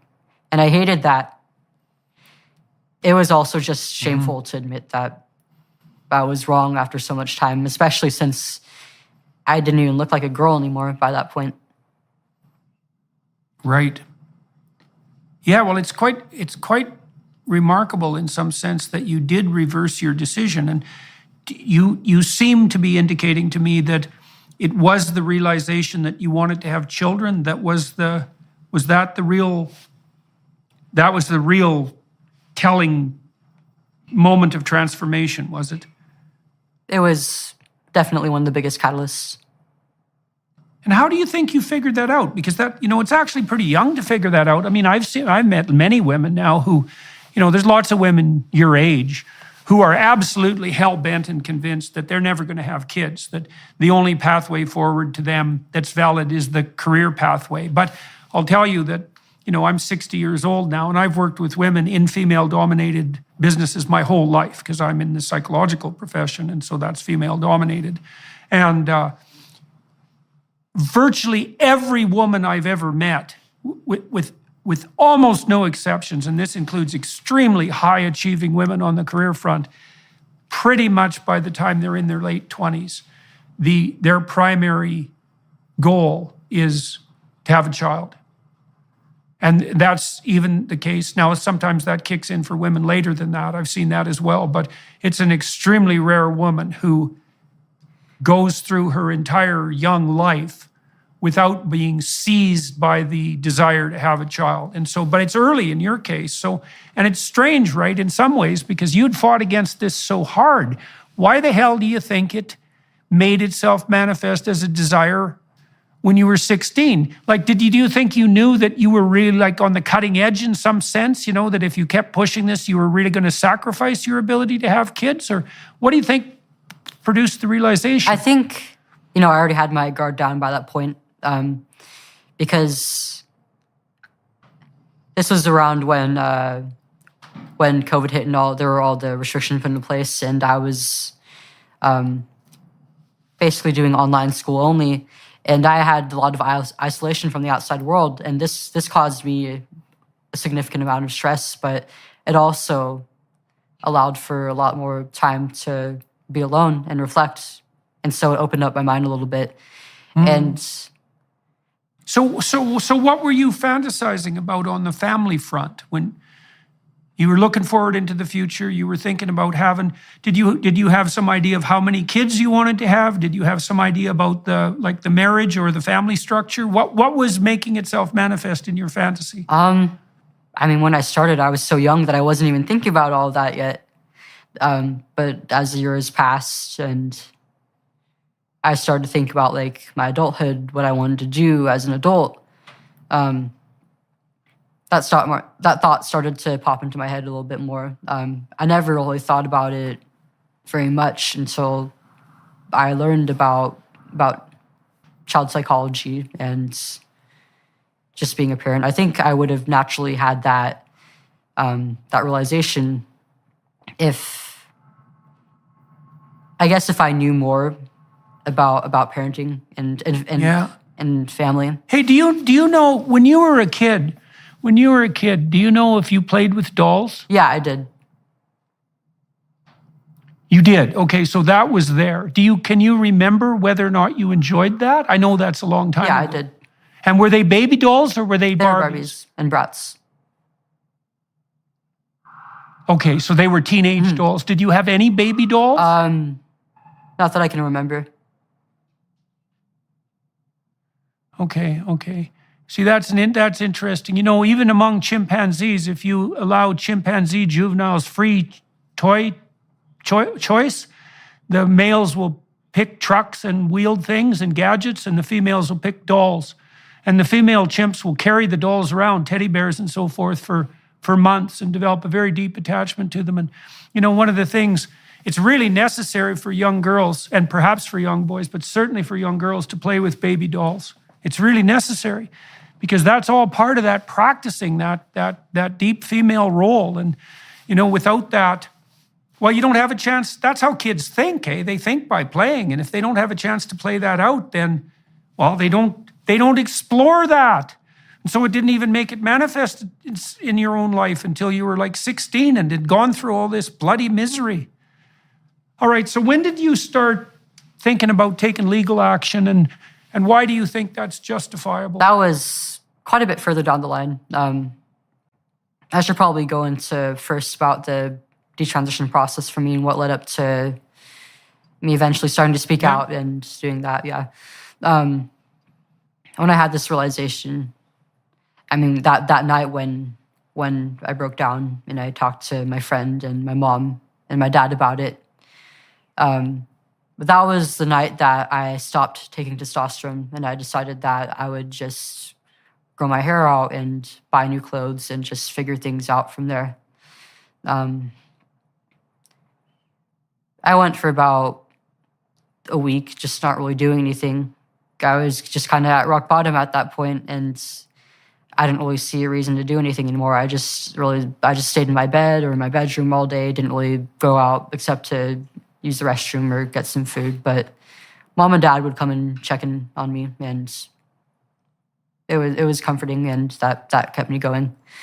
And then I had to figure out everything from there pretty much on my own.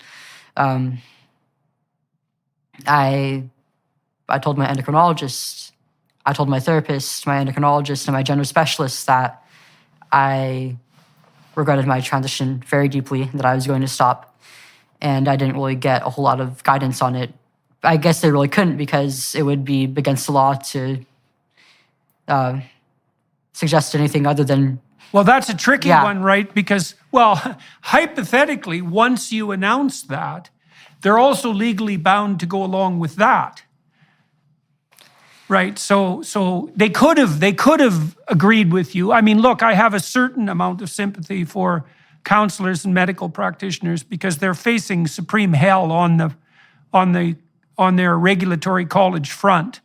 But having said that, I would also say that their fundamental duty of care is to the individual and not to the bloody regulating colleges. And so, but they could have taken your regrets seriously. You said that, did you face opposition, or was it just a matter of lack of guidance? It was mostly a lack of guidance. Nobody really opposed it, but, I started requesting blood tests from my endocrinologist, and when I got I specifically told her that I no longer identify as male, and I want the guidelines for a female my age. And when I got the results back, they were sent with the guidelines for the average sex hormone levels for a teenage boy.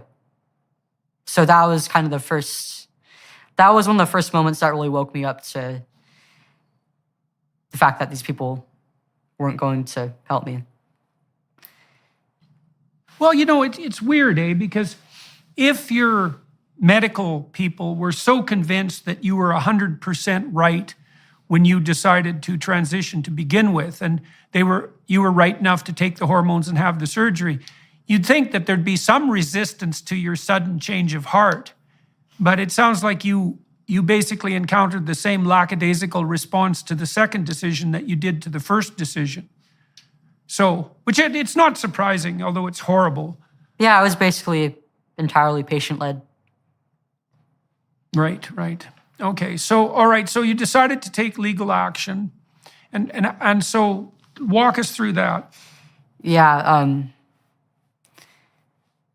earlier this year, I started to start speaking out publicly about my experience with transitioning and then stopping transition.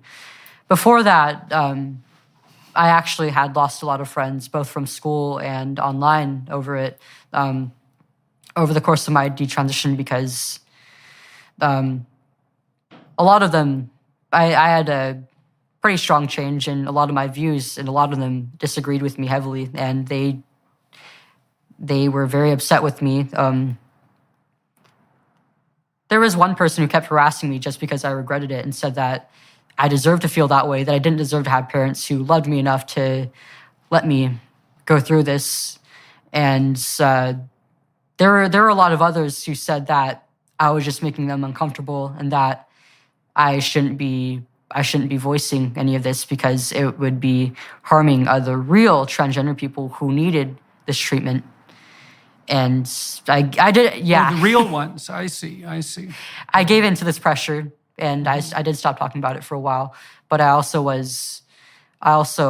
got involved in communities online of people who regretted their transitions.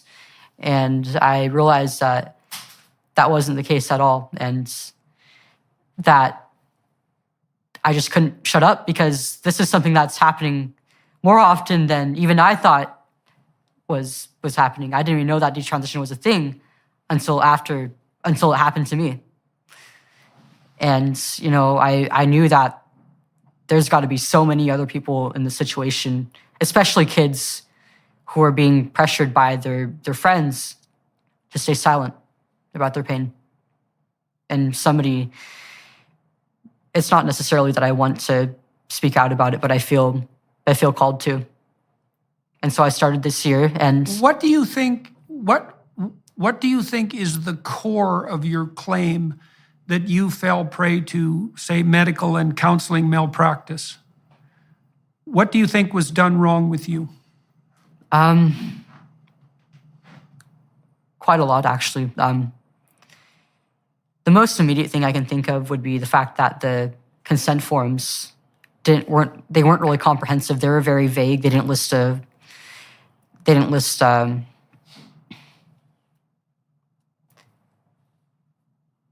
didn't have nearly enough information on them. And I was also just too young to really fathom what any of this meant. And they, you can make the argument that my parents... Well, consent has to be documented, but it also has to be informed. And informed means you have to understand what you're consenting to.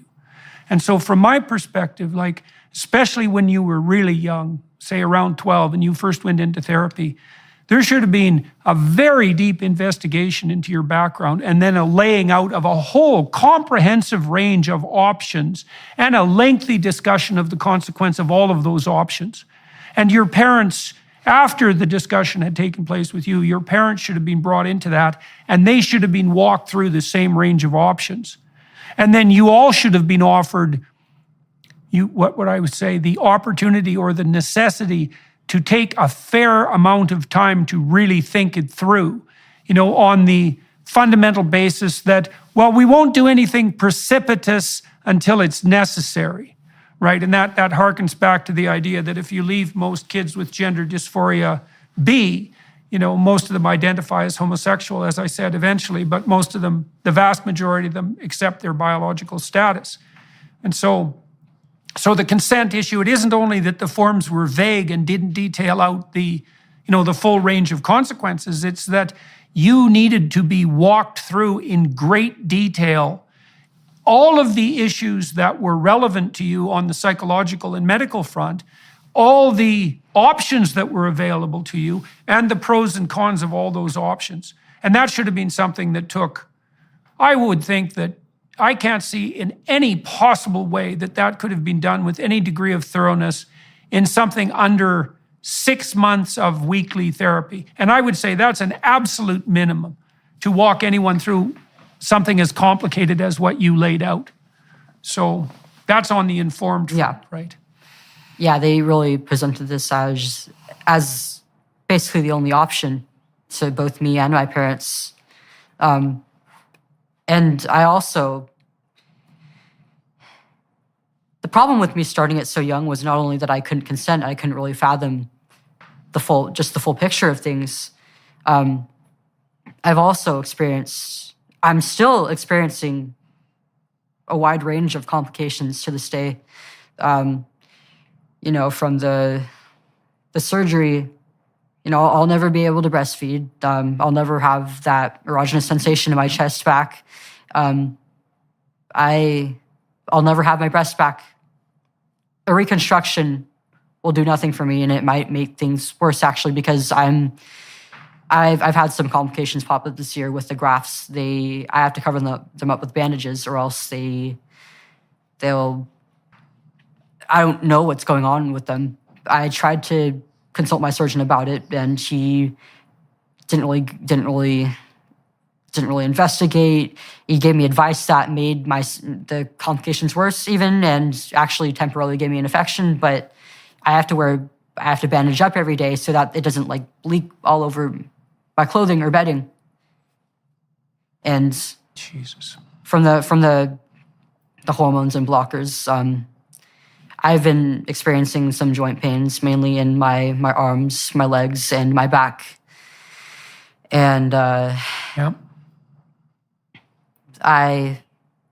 still have issues with my urinary tract. I have to use the restroom pretty frequently, and I didn't even know that this was possible. This is a pretty huge quality of life issue that I'm experiencing, and I'm just not really getting any help for it. And on top of that, I do hate to speak about it, but I'm experiencing sexual dysfunction at the age of 18. That's something that women usually go through when they're in their 40s to 50s. Right, right.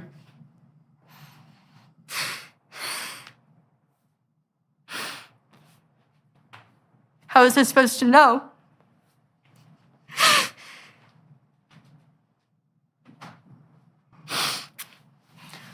So let's talk for a moment about how you got your lawyers and where you are on the legal battlefront.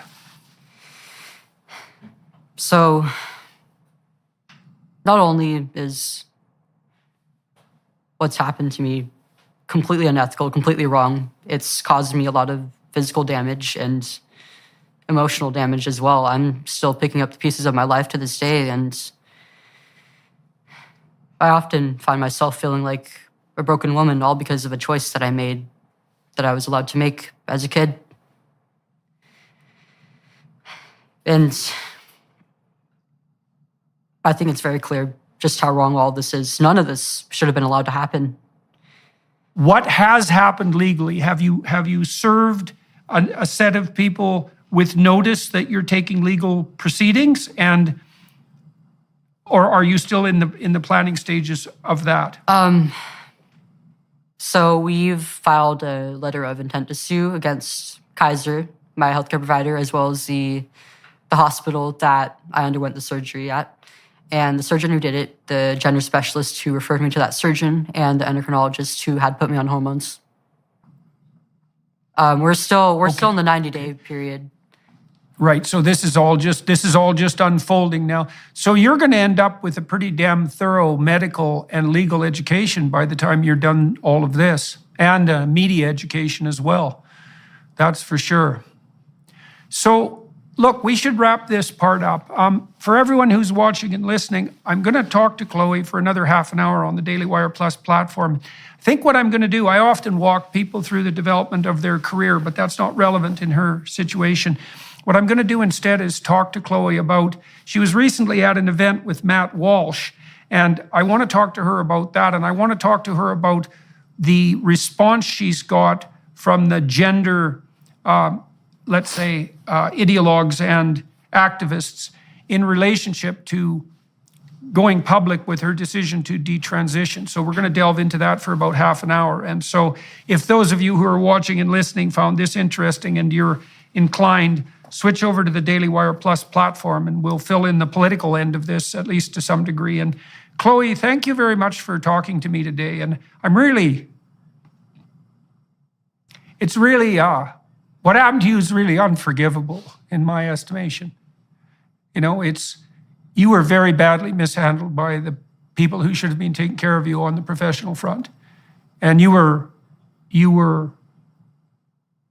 offered a pathway forward that I can see to be highly tempting for someone in your situation.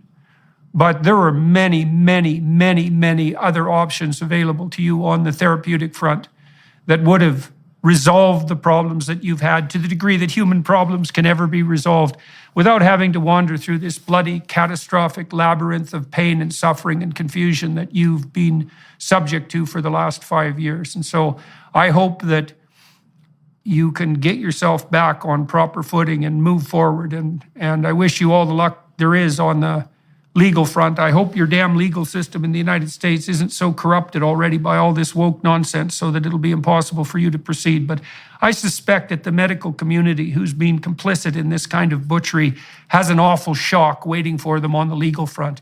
That's certainly started to manifest itself in the UK with the closing of the Tavistock Clinic. And I think there's 1,000 lawsuits right now pending in relationship to the Tavistock Clinic.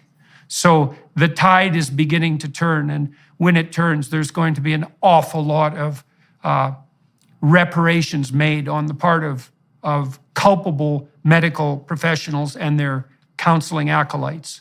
So good luck with that, eh? And keep your head up. And we'll flip over to the Daily Wire Plus platform. For all those of you watching and listening, thank you very much for your time and attention. And thanks again, Chloe, for being willing to wander through this, relatively painful personal territory.